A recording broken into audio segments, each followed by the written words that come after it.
It's Bernadette Joy, Crush Your Money Goals, and I am here in Tucson, Arizona at Travalcon, and I just came out of their great talk, and I wanted to introduce you to my two new friends.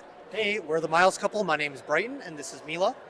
And they just did an amazing talk on how to grow from 1,000 to 100K followers. But what I was really interested in is the fact that they're the most adorable couple that I've seen here.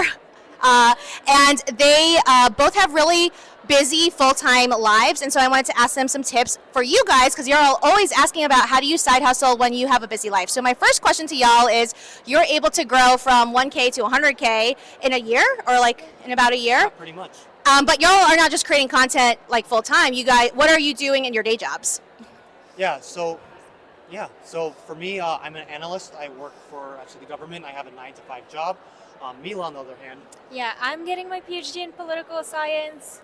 It's a pretty flexible schedule, which I think helps a little bit with scheduling the content creation aspect of it. Mm-hmm.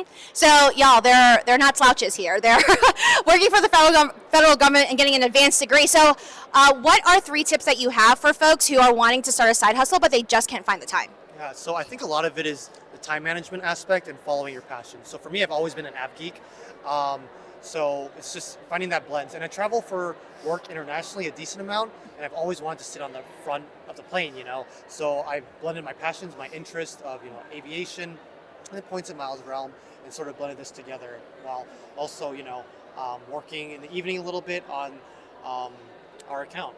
Yeah, I think it really does help if you're able to in some way connect your passion to your current job, but even if you can't, I think it's a matter of building in that discipline and realizing that, especially if you one day maybe want to turn this into a full-time thing, you're probably going to need to make some sacrifices. Sometimes that looks like getting like 30 minutes less sleep. Sometimes it looks like taking a step back from that new hobby you've been pursuing.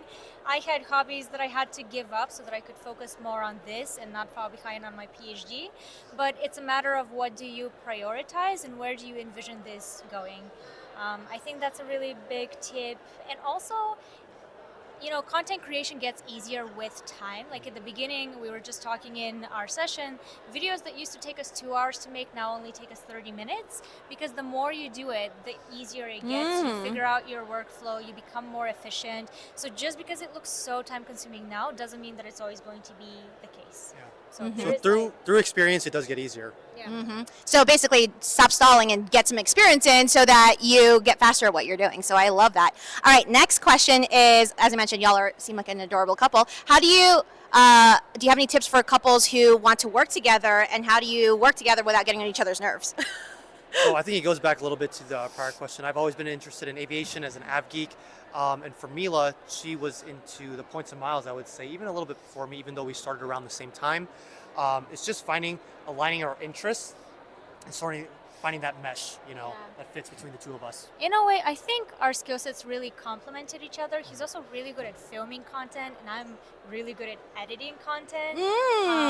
So we have skills that complement each other. In terms of growing it on the business side, I think it's perfectly normal to have disagreements. It's important to just have those healthy conversations, figure out where each one of you stands, make compromises, and realize that is the both of you working on a dream life together. And it's not something that you should be really arguing about passive aggressively or anything of that sort. It's Yeah, and really it's just about supporting each other. Yeah. You both have to be sort of in on this and both passionate about what you're pursuing. I love that. And y'all are based in the DC area, That's correct. right?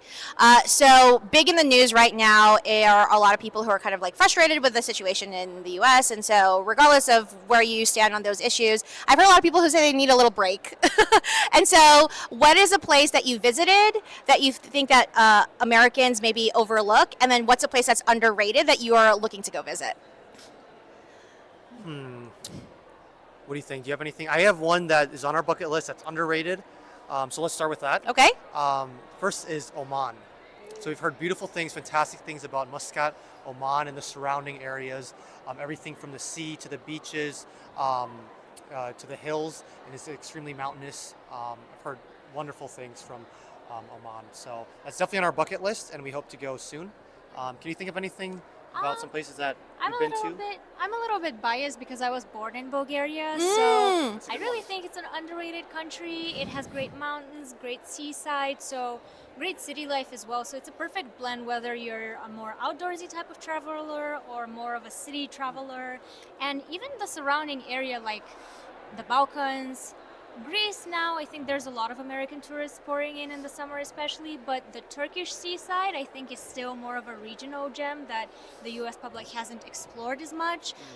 So places like Bodrum and Kuşadası, Fethiye, places like that. Yeah, there's still quite a bit. I haven't even been to Bulgaria yet. I know I'm sort of disappointing her, but apparently, yeah, it's the mountainous regions too. There's the skiing is also really good as well. So yeah, winter sports. Yeah, apparently Bulgarian skiing is some of the best in Europe, but without the high price tag. Oh my gosh, because everyone talks about the Alps and like whatever, but I've never heard about Bulgaria about skiing. And I was just talking about skiing the other day. So hopefully if you follow them on social media, you might see them go to Oman or to Bulgaria, and maybe they'll tell us how to get there on points. Yes. So if people want to learn more about you, where can they find you? They can find us on Instagram at The Miles Couple or themilescouple.com. Yep. Thanks so much, Thank you y'all. so much. See you next time. You can find more at crushyourmoneygoals.com or head to Amazon, Barnes & Nobles, wherever books are sold, or better yet, check out your local bookstore.